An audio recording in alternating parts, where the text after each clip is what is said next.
आप देख रहे हैं इंडिया टाउन न्यूज, भारत की बात। नमस्कार, स्वागत है आपका इंडिया टाउन न्यूज के खास बुलेटिन खबरें राजनांदगांव में। मैं हूं आपके साथ रंजना राज। बुलेटिन की शुरुआत करने से पहले एक नजर आज की हेडलाइंस पर। भाजपा के नए महापौर मधुसूदन यादव ने किया पदभार ग्रहण। शहरवासियों से मिलकर जीता उनका विश्वास। कई अन्य योजनाओं पर भी विचार करने की कही बात। श्रमजीवी पत्रकार संघ का होली मिलन समारोह। बेमेतरा विधायक कार्यक्रम में हुए शामिल। फाग गीतों की दी गई मनमोहक प्रस्तुतियां।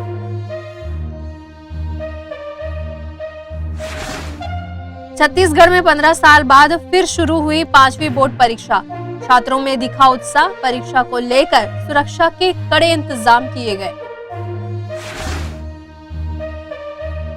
लो वोल्टेज की समस्या को लेकर किसान के द्वारा प्रेस वार्ता का आयोजन। कहा, बिजली कटौती के कारण पानी की समस्या होने पर फसल हो रही बर्बाद।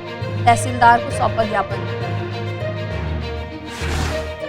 खबर बेमेतरा जिला मुख्यालय स्थित बेसिक स्कूल मैदान के गांधी भवन से है, जहां बेमेतरा जिले के छत्तीसगढ़ श्रमजीवी पत्रकार संघ के द्वारा होली मिलन समारोह का आयोजन किया गया। इस रंगारंग कार्यक्रम में बेमेतरा विधायक के साथ अन्य नेता और पत्रकार गण शामिल हुए।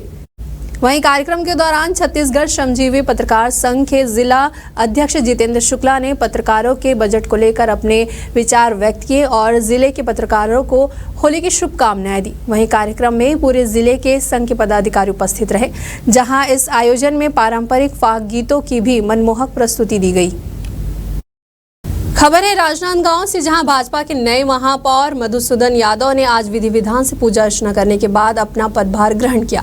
वहीं शपथ लेने के 8 दिन बाद उन्होंने नगर निगम कार्यालय में अपना कार्यभार की शुरुआत की है और शहरवासियों से मिलकर उनका विश्वास जीतने की भी कोशिश की। महापौर मधुसूदन यादव ने इस अवसर पर मीडिया से बातचीत करते हुए कहा कि उनकी पहली प्राथमिकता राजनांदगांव शहर में पानी की आपूर्ति में सुधार करना है। महापौर ने बताया कि वो शहरवासियों को स्वच्छ पेयजल उपलब्ध कराने के लिए निरंतर प्रयासरत रहेंगे। इसके अलावा उन्होंने शहर के विकास के लिए कई अन्य योजनाओं पर भी विचार करने की बात कही है। पहले तो मैं राजनांदगांव की जनता का आभारी हूँ। उन्होंने एक बहुत बड़ा मैंडेट दे करके यहाँ महापौर के रूप में निर्वाचित किया है और परिणाम स्वरूप 9 तारीख को शपथ और हुलासटक के चलते आज यहाँ से काम की शुरुआत आज से कर रहे हैं। और अभी सबसे पहले चुनौती हमारे सामने शहर में जो एक टाइम पानी मिल रहा है उसे 2 टाइम कैसे किया जा सकता है, इस पर काम करेंगे।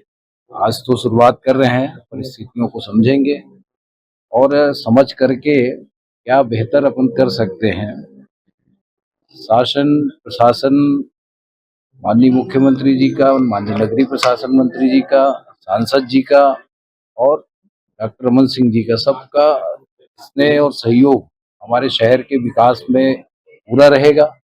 उन सबका पूरा सहयोग मिलेगा और शहर को हम बेहतर दिशा में लेकर के जाएंगे। जो चुनौतियां हमारे सामने हैं वो भी ध्यान में है और उन चुनौतियों का सामना हम कैसे कर सकते हैं, उसके लिए क्या क्या योजनाओं पर काम करना है वो भी हमारे ध्यान में है। तो मुझे लगता है कि थोड़ा व्यवस्थाओं को शुरू करने में जो समय लगेगा, संसाधनों की क्या दिक्कत है और अभी क्या उपलब्धता है हमारे पास, तो अभी वर्तमान में जो बेहतर संसाधन है उसी का उपयोग करेंगे और उसको और बेहतरी की तरफ उपयोग करते हुए वर्तमान संसाधन से आगे बढ़ेंगे और जैसे जैसे आवश्यकता होगी संसाधनों को बढ़ाएंगे। चलिए बढ़ते अगली खबर की ओर, जहां छत्तीसगढ़ माध्यमिक शिक्षा मंडल के द्वारा 5वीं और 8वीं कक्षा की बोर्ड परीक्षा का आयोजन किया गया, जहां सरकारी स्कूलों के विद्यार्थी परीक्षा में शामिल हुए।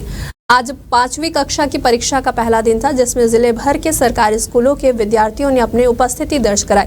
परीक्षा केंद्रों पर विशेष सुरक्षा इंतजाम किए गए थे, जहां अधिकारियों ने बताया कि परीक्षा में बैठने वाले विद्यार्थियों के लिए सभी व्यवस्थाएं सुनिश्चित की गई।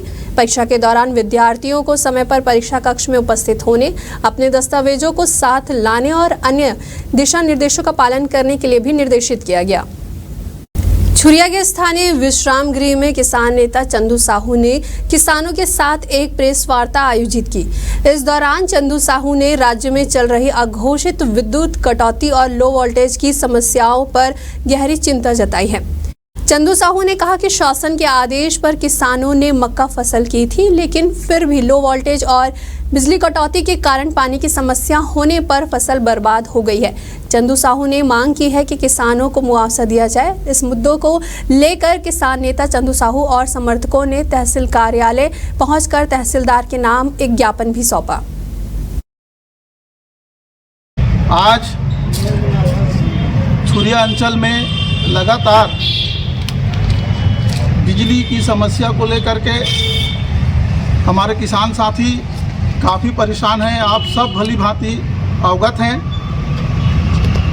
शासन और प्रशासन के अपील पर धान की रकबा को कम करके किसानों के द्वारा मक्का की खेती की गई, पर बिजली कटौती और फेज चेंज होने के कारण किसानों को काफ़ी असुविधा उत्पन्न हो रहा है। उनके फसल जलकर राख हो रहा है।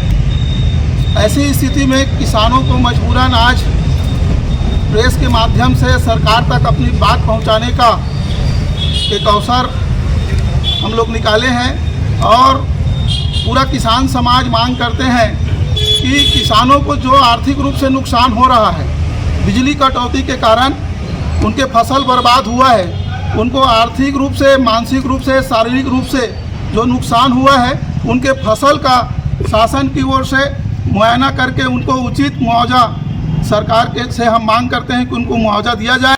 खबर है मोहला मानपुर से, जहां जिला गठन के बाद पहली बार जिले के एकमात्र नगर पंचायत में प्रशासन के द्वारा शपथ ग्रहण कार्यक्रम में नवनिर्वाचित अध्यक्ष और पार्षद सम्मिलित होकर अपने पद की शपथ ली। नगर के हृदय स्थल बस स्टैंड में हुए शपथ ग्रहण समारोह में नवनिर्वाचित अध्यक्ष अनिल मानिकपुरी सहित नगर के 15 पार्षदों ने अपने पद और गोपनीयता की शपथ ली।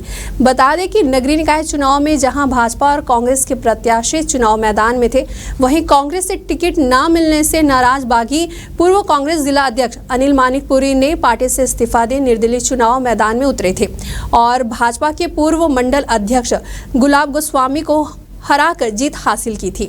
मीडिया से चर्चा के दौरान नवनिर्वाचित नगर पंचायत अध्यक्ष अनिल मानिकपुरी ने कहा कि नगर के विकास के लिए मिलजुल कर काम करने के लिए प्रतिबद्ध रहेंगे। केंद्र सरकार और राज्य सरकार की जो भी महत्वाकांक्षी योजनाएं हैं, जो लोक कल्याणकारी योजनाएं हैं, राजनीतिक विचारधाराओं से ऊपर उठ के सब योजनाओं का क्रियान्वयन इस शहर के अंतिम व्यक्ति तक पहुंचाना, वो मेरा उद्देश्य है, वो मेरा काम है। साथ ही शहर के सौंदर्यीकरण के लिए और शहर के मूलभूत संरचनाओं के विकास के लिए भी काम करने की आवश्यकता है।